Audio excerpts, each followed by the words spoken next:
Mornings are hard.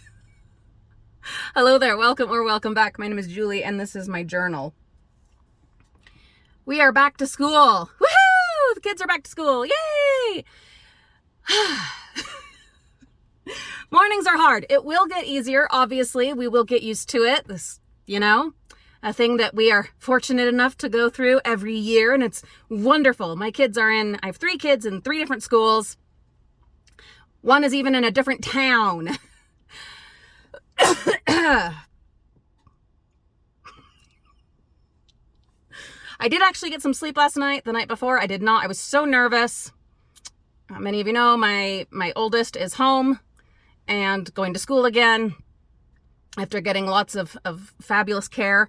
And I'm nervous, and I'm nervous for all of my kids to be at school. And, my middle child, he's at a new school and it's bigger. It's a lot of kids he knows and all that, but it's a new school and it's big. And anyway, my youngest, she's on her own now. Yeah. So I worry about them every moment of the day. So yeah.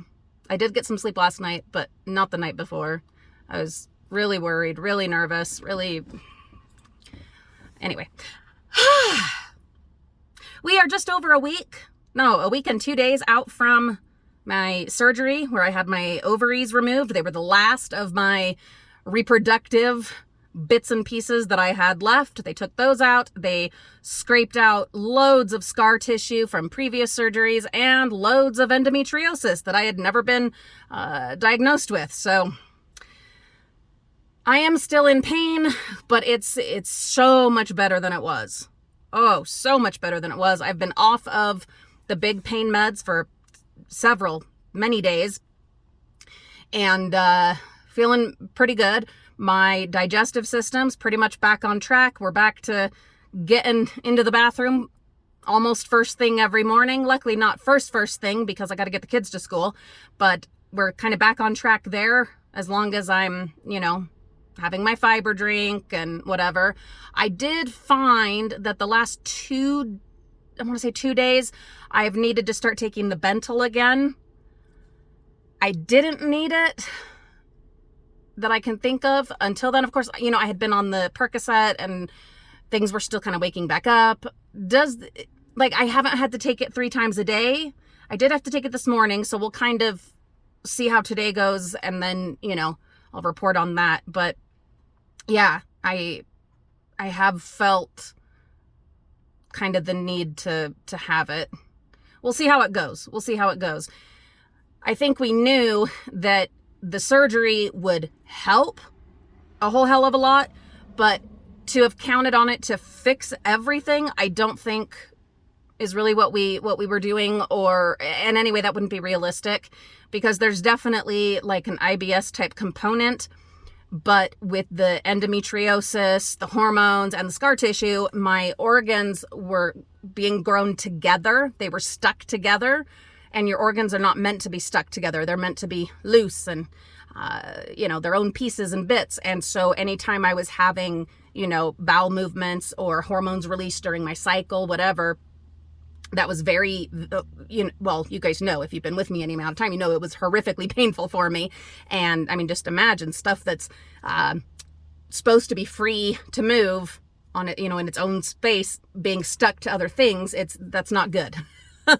So, what my best hope for all of this, the end result, to just be a lot less pain, a lot more comfort, and being able to just live my life without feeling like I just want to drive off a cliff for like half of the month.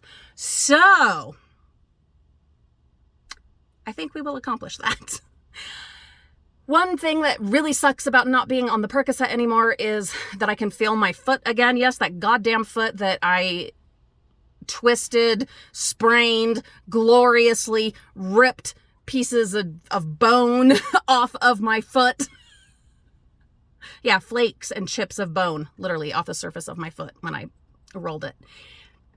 It hurts still. I'm back to limping because I can feel it again. It was so nice to not feel it.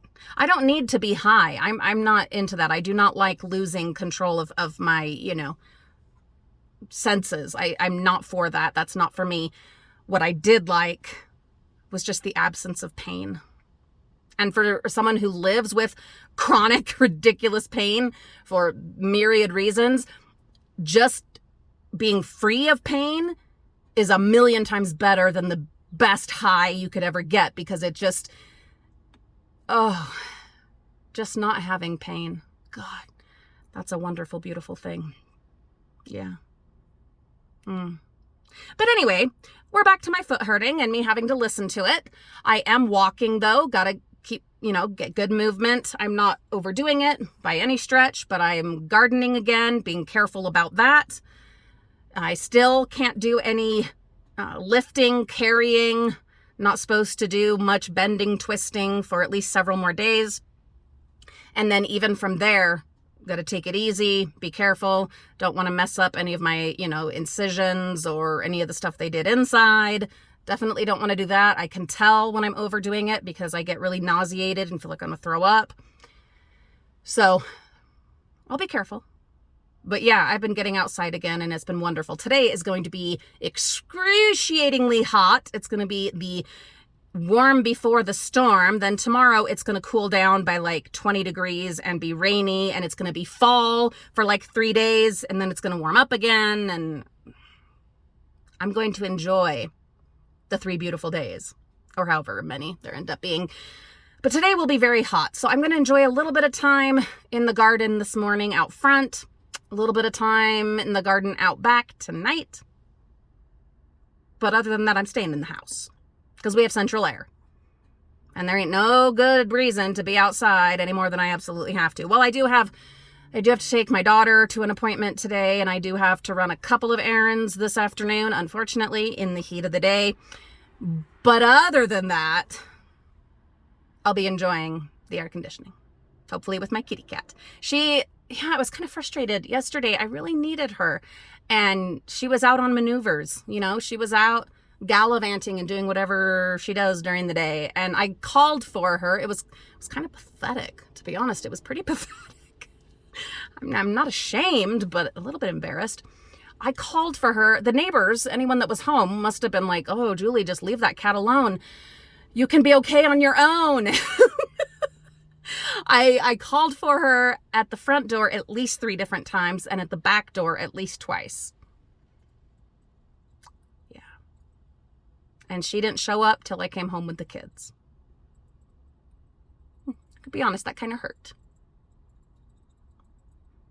Well, it did. But right now, she's out here in front of me, cruising around, exploring, probably waiting for me to get out of the van. So maybe today she wants to be with me. I sure hope so, because I want to be with her. I am recovering well. It is coming along slowly but surely. Yeah, now she's looking at me expectantly. Yay! Gatita!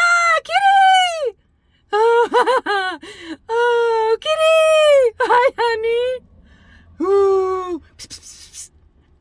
Yeah, she's staring right at me. Slowly but surely, we are getting back on track.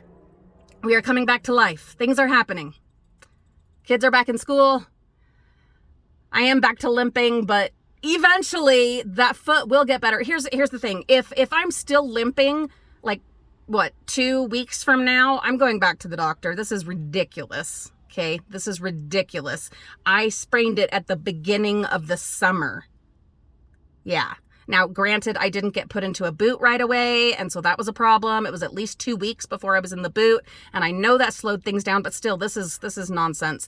So I'm going to give it 2 more weeks, and if I'm still limping, not feeling like serious improvement in 2 weeks, that's enough. That's ridiculous. I will go and have it looked at again, most likely, an MRI or something, so that they can really see what's going on in there a little more deeply than they could with an x-ray. I'm coming, honey. Now she's coming over here to the door. So I'm going to take advantage of this time that she actually wants me. This has been my journal. I have been Julie. You have been wonderful. I'm going to take the kitty in and we're going to get ready for the day. Yikes. And then, I'm coming. Now she's meowing at me. Let me show you. Hold on. See? She's like, come on, let's go. Let's go. I'm coming. I'll see you guys later.